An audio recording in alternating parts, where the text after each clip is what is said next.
وعلیکم السلام ورحمۃ اللہ وبرکاتہ۔ جی، اللہ تعالیٰ کے ناموں کے متعلق ایک حدیث صحیح البخاری میں، اور اس حدیث کے راوی ہیں حضرت ابو ہریرہ رضی اللہ تعالی عنہ۔ نبی کریم صلی اللہ علیہ وسلم کا ارشاد ہے، ان للہ تسعۃ وتسعین اسما مئۃ الا واحدہ من احصاها دخل الجنہ،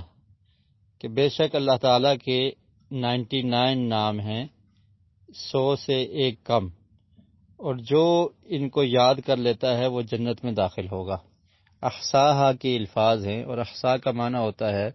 ناموں کو زبانی یاد کرنا، یعنی ان ناموں کو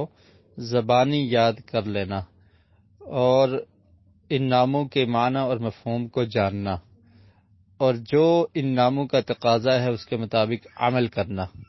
یہ تمام تفسیر احصا کے معنی میں شارحین نے بیان کی ہے۔ تو مراد یہ ہے کہ اللہ تعالیٰ کے ناموں کو زبانی بھی یاد کیا جائے، اور اس کے بعد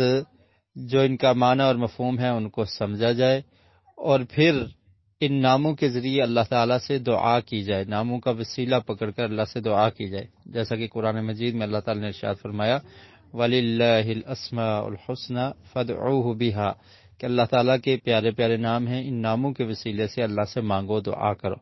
مثلا آپ ایسے کہہ سکتے ہیں کہ اللہ تعالیٰ تو غفور ہے، میرے گناہوں کو معاف فرما دے، تیرا نام الرحیم ہے تو مجھ پر رحم فرما دے۔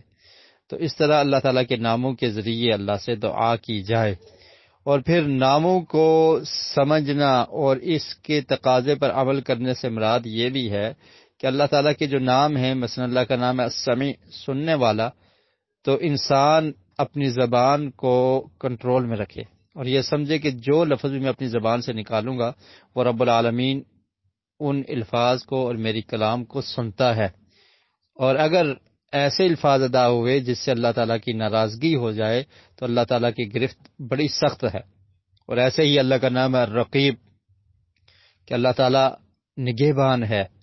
تو انسان کے ذہن میں یہ چیز رہے کہ میں جہاں پر بھی ہوں، جس جگہ پر بھی ہوں، میری نگرانی اور میری نگہبانی کرنے والا رب العالمین ہے۔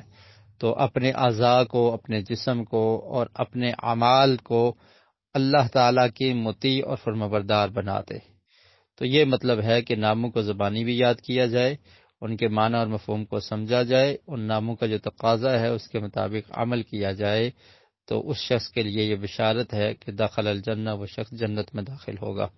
واللہ اعلم بالصواب۔